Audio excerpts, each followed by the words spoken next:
এক চাষির বাড়িতে একটি ইঁদুর, একটি কবুতর, একটি ছাগল ও একটি মুরগি বাস করত। নানান কারণে চাষি ইঁদুরের ওপর খুব বিরক্ত ছিল। একদিন চাষি বাজার থেকে আসার সময় একটি ইঁদুর ধরার খাঁচা কিনে আনে। ইঁদুরটি খাঁচা দেখে খুব টেনশনে পড়ে যায়। টেনশনে এদিক সেদিক ছোটাছুটি করতে থাকে। তো কোনো উপায় না দেখে ইঁদুরটি কবুতরের কাছে গিয়ে বলতেছে, কবুতর ভাই, চাষি তো আমাকে ধরার জন্য খাঁচা কিনে আনছে, মনে হয় আমাকে ধরে মেরে ফেলবে, তুমি কিছু একটা করো। তখন কবুতর হাসতেছে আর বলতেছে, চাষি তো ইঁদুর ধরার খাঁচা কিনে আনছে, কবুতর ধরার খাঁচা তো কিনে আনেনি, তো এটা তোমার বিষয়, এটা নিয়ে আমি কেন মাথা ঘামাবো, তোমার বিষয়, তুমিই মাথা ঘামাও। তখন ইঁদুরের মনটা আরো খারাপ হয়ে গেল। সে গেল মুরগির কাছে। মুরগির কাছে গিয়ে বলতেছে, মুরগি ভাই, চাষি তো আমাকে ধরার জন্য খাঁচা কিনে আনছে, মনে হয় আমাকে ধরে মেরে ফেলবে, তুমি কিছু একটা করো। তখন মুরগি বলতেছে, সে তো ইঁদুর ধরার খাঁচা কিনে আনছে, মুরগি ধরার খাঁচা তো কিনে আনেনি, তো এটা তোমার বিষয়, তুমি কিছু একটা করো, এটা নিয়ে আমি কিছু বলতে পারবো না। তখন ইঁদুরের মনটা আরো খারাপ হয়ে গেল। শেষ পর্যন্ত কোনো উপায় না দেখে ইঁদুরটি ছাগলের কাছে গেল।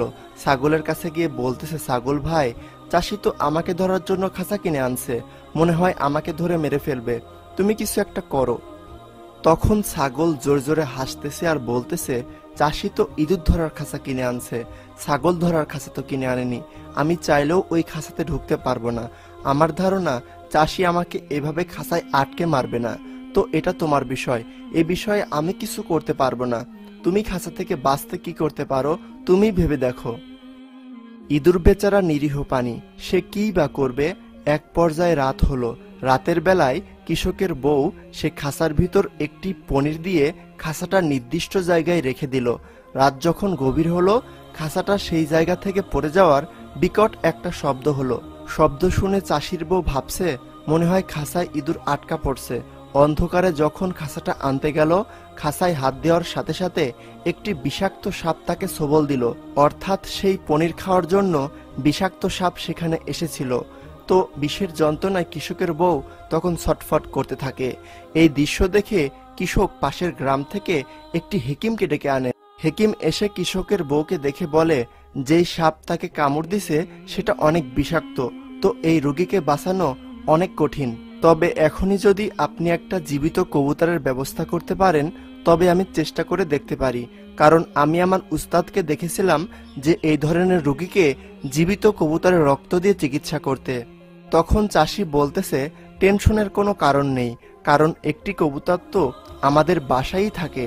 তখন সেই কবুতরকে আনা হলো এবং সেই কবুতরের রক্ত দিয়ে চাষির বউয়ের চিকিৎসা শুরু করা হলো।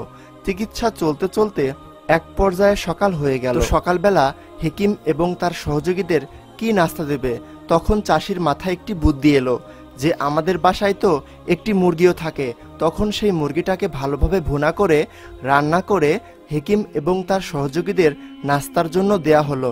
মোটামুটি দুপুরের আগে আগেই চাষির বাড়ির আশেপাশের আত্মীয় স্বজন দিয়ে তার বাড়ি ভরে গেছে এবং হেকিমের চিকিৎসা চলতে চলতে প্রায় দুপুরের মধ্যে চাষির বউ সম্পূর্ণ সুস্থ হয়ে যায়। যখন সবাই জানতে পারল যে চাষির বউ সম্পূর্ণ সুস্থ হয়ে গেছে, তখন সবাই চাষির কাছে পার্টি চাইল। চাষির বন্ধু বান্ধব ও আত্মীয় স্বজন বলল যে আজকে আমাদের সবাইকে মেহমানদারি করাতে হবে। তখন চাষি চিন্তায় পড়ে গেল যে এতগুলো মানুষ এসেছে, আমার বন্ধু বান্ধব, আত্মীয় স্বজন, এদেরকে কিভাবে মেহমানদারি করাবো। তখন চাষির মাথায় একটি বুদ্ধি এলো যে আমাদের বাসায় তো একটি ছাগল আছে।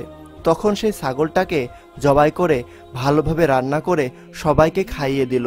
দেখেন, খাঁচা কিনা হয়েছিল ইঁদুর ধরার জন্য, খাঁচার ভিতর সাপ পড়ল, সাপ কামড় দিল চাষির বউকে, চিকিৎসার জন্য কবুতর ব্যবহার করা হলো, সকালের নাস্তার জন্য মুরগি, দুপুরের জন্য ছাগল, ইঁদুর কিন্তু এখনো জীবিত। এই গল্পের থেকে শিক্ষা, আমরা মানুষ, আমরা সবাই সমাজে বাস করি, সমাজে আমরা একে অপরের প্রতিবেশী, তাই আমাদের উচিত এক প্রতিবেশীর বিপদে অন্যরা সাহায্য করা, সেটা যেভাবেই হোক, টাকা পয়সা দিয়ে হোক বা বুদ্ধির মাধ্যমেই হোক। মনে রাখবেন, সময় ঘুরতে সময় লাগে না।